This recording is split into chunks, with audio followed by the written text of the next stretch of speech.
The Constitution and power. What is a president?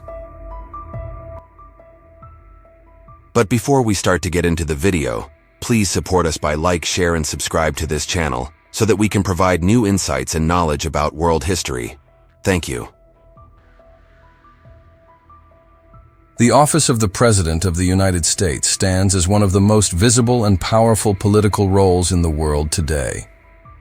Yet when the Founding Fathers gathered in Philadelphia in 1787 for the Constitutional Convention, the idea of a strong, singular executive was far from universally accepted. Their debates, compromises, and innovations laid the foundation for what would become a uniquely American institution, the presidency. The Philadelphia Convention of 1787, a turning point in political thought. The Constitutional Convention of 1787 was convened to address the weaknesses of the Articles of Confederation, the United States' first governing document. Under the Articles, the national government had no executive branch and lacked the authority to enforce laws or unify the states under a cohesive policy. The absence of a central executive highlighted the need for a more robust structure to ensure national unity and effective governance. Delegates to the convention faced a monumental task: how to construct a government strong enough to function effectively without replicating the tyrannical monarchy they had fought against during the Revolutionary War. At the heart of this challenge was the question, what should an American executive look like? Creating the presidency, a blend of ideas and ideals. The framers of the Constitution were deeply influenced by both classical political theory and recent historical experience. The fear of tyranny led many to initially favor a plural executive or an executive subordinate to the legislature. Others, however, recognized the need for energy and decisiveness in leadership, qualities difficult to achieve through a committee. Alexander Hamilton, James Madison, and George Washington were among those who supported a strong, singular executive. Washington, who would become the nation's first president, served as a symbol of virtuous leadership and provided reassurance to those wary of centralized power. Hamilton, in particular, argued in the Federalist Papers, notably in Federalist No. 70, that a single executive would be more effective and accountable than a group. The result was a compromise, a president with clearly defined powers but constrained by checks and balances. The executive would be elected independently of the legislature, serve a 4-year term, and be eligible for re-election.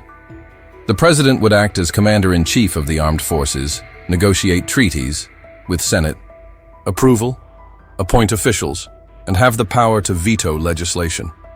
Yet Congress retained the power to override vetoes, approve appointments, and in extreme cases, impeach and remove the president. Defining the role. The Constitution's Vision Article 2 of the Constitution outlines the powers and responsibilities of the president.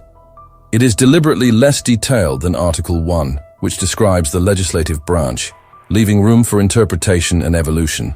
This ambiguity has allowed the presidency to adapt over time, but has also led to debates over the limits of executive power.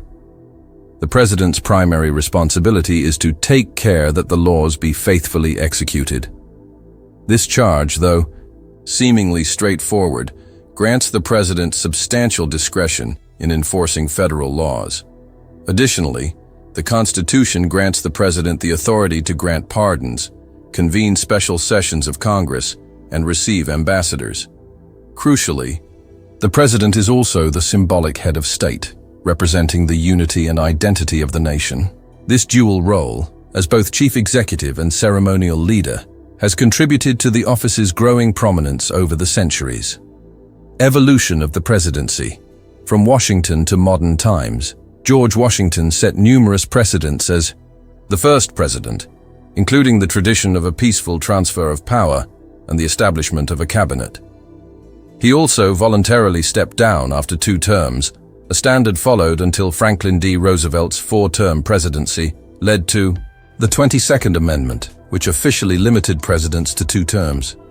Over time, the scope of presidential power expanded. Andrew Jackson enhanced the political role of the presidency by appealing directly to the people, while Abraham Lincoln assumed extraordinary powers during the Civil War.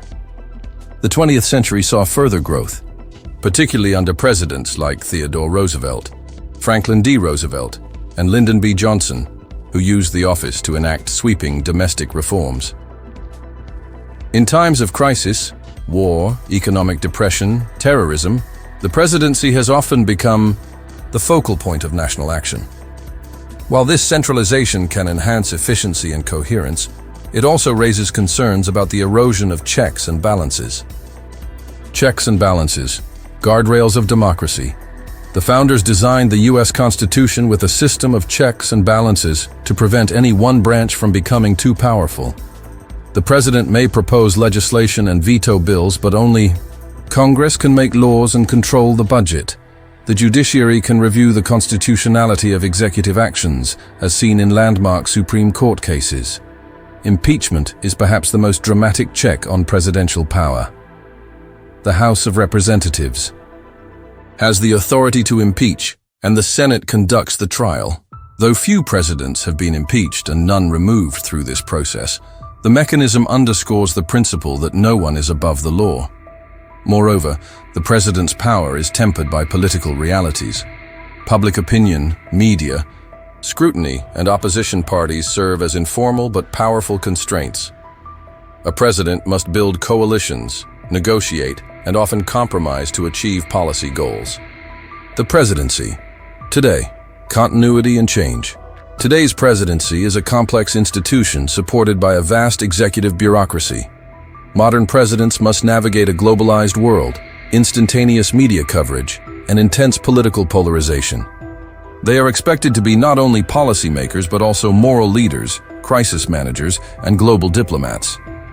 Despite these challenges, the fundamental principles established in 1787 remain.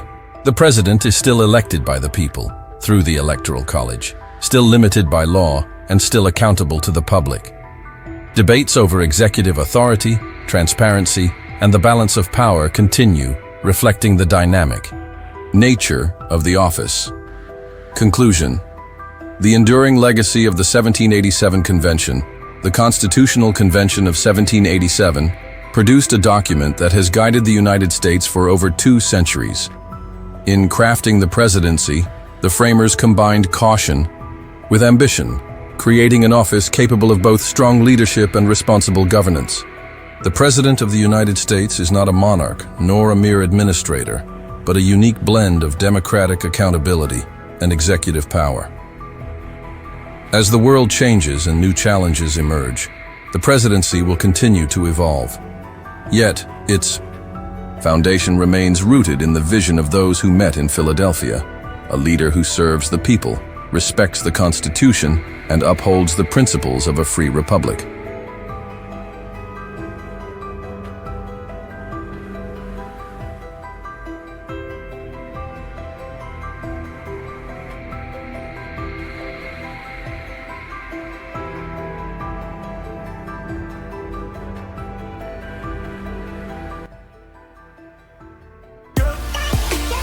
Thanks for watching.